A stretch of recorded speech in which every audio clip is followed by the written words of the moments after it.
Hi friends, మీకు ఈ video నచ్చినట్లయితే లైక్ చేయండి, సబ్స్క్రైబ్ చేయండి.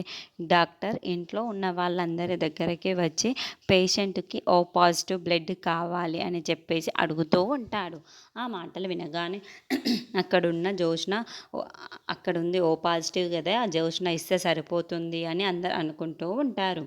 ఇంతలో అక్కడున్న జోష్న అయితే, నేను మందు తాకాను కదా, ఇప్పుడు ఏమైనా బ్లడ్ ఇస్తే నాకు ప్రమాదమే, బావకు ప్రమాదమే. అందుకే నేను ఎలాగైనా బ్లడ్ ఇవ్వకూడదు, ఈ విషయం కూడా ఎలాగైనా వాళ్ళకు తెలియకూడదు అనుకుంటూ ఉంటుంది. ఇంతలో అక్కడున్న తాతయ్యని చూసి, నేను 1 వీక్ ముందే నా ఫ్రెండ్కి బ్లడ్ ఇచ్చాను, ఇప్పుడు బ్లడ్ ఇవ్వకూడదు తాతయ్య అని చెప్పేసి అంటూ ఉంటుంది. ఆ మాటలు వినగానే అక్కడున్న వాళ్ళ తాతయ్య, ఇంట్లో ఉన్న వాళ్ళందరూ చాలా కంగారు పడిపోతూ ఉంటారు. ఇప్పుడు ఎలా మరి అని చెప్పేసి అందరూ ఆలోచించుకుంటూ ఉంటారు.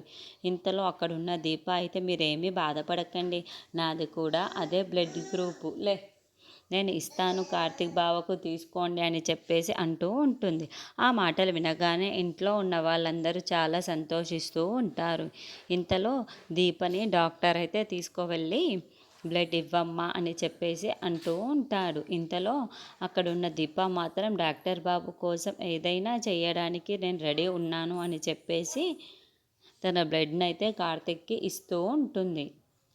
ఇంతలో అక్కడున్న వాళ్ళ అత్తయ్య మాత్రం దీప దగ్గరికి వెళ్ళి, వీళ్ళిద్దరు ఏంటి ఇలా కనెక్ట్ అవుతున్నారు, ప్రతి విషయంలో కూడా వీళ్ళిద్దరు ఇలా కనెక్ట్ అవుతూనే ఉన్నారు, ఏంటో నాకు అర్థం కావటం లేదు అని చెప్పేసి అనుకుంటూ ఉంటుంది.